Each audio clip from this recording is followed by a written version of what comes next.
Hello আজকে বন্ধুর ঘরে অ্যাকুয়ারিয়ামে মাছ দেখতে গিয়ে কি হয়ে গেল? আজকে মিঠু আমাকে হঠাৎ করে কি বলল, চলো তাহলে শুরু থেকে শুরু করি। সকাল সকাল খুব খিদে লেগে গেছে, হাত পাক করে ছাদে উঠে গেল। ছাদে উঠে তো আয়া মোবা আমার শুকনো ফ্রাইড রাইস কোথায় গেল? ফ্রাইড রাইসের বদলে মা দিয়ে দিয়েছে 2.5টা কচুরি। আমি ভাবলাম 2.5 টাকা না, তখন বললো অর্ধেকটা আমি জিএসটি কেটে নিয়েছি।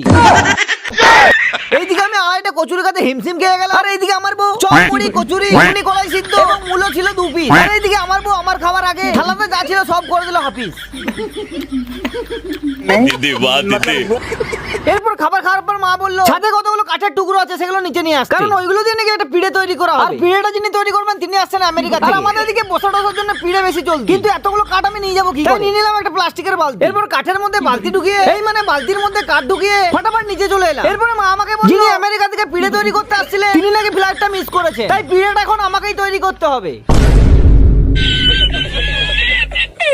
যাই হোক আর দুঃখ না করে ফটাফট কাজে লেগে পড়লো। তবে আদৌ পিড়েটা তৈরি করতে পারবো নাকি সেটাই সন্দেহ আছে। এরপর অনেক কষ্টের পর 10 মিনিটের কাজ আমি 1 ঘন্টায় করে দিলাম। 1 2 and 3 ওয়াও হোয়াট এ পিড়ে। এবার এখানে বসে খাবো চিড়ে।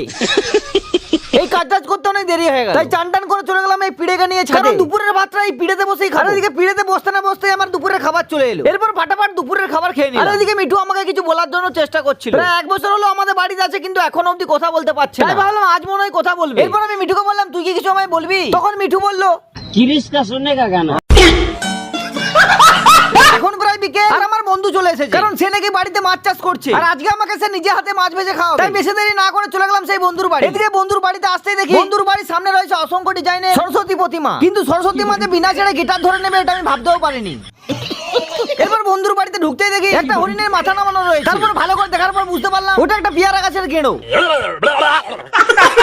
তারপরে বন্ধু রুমে আসতেই দেখি গাছের জারের ভিতরে রয়েছে সাইবন মাছ, গ্লাস কাপ, পুঁটি মাছ, তেলাপিয়া মাছ আর অনেক রকমের মাছ। এরপর আমি বন্ধুকে বললাম তেলাপিয়া মাছগুলো ভেজে নিয়ে আয়, কারণ তেলাপিয়া মাছ খেতে আমার দারুণ লাগে। তখন বন্ধু বলল মাছগুলো আর একটু বড় হোক, তুই বরং জানুয়ারি মাসের 32 তারিখে চলে আসবি, আমি তোকে ভেজে খাইয়ে দেবো। বুঝতেই পারলাম বন্ধু আমাকে তেলাপিয়া মাছ খাওয়াতে চায় না, কারণ বন্ধু আমার খুব গিফটে। আর তোমরাও কিছু কম না, কারণ ভিডিও তো দেখছো, সাবস্ক্রাইব এন্ড ফলো কই করছো। আর যারা আমাকে সাপোর্ট করছো তাদের জন্য থ্যাঙ্কস, ভালোবাসা, ধন্যবাদ। আদার রসুন জিন্দাবাদ। চলো টাটা।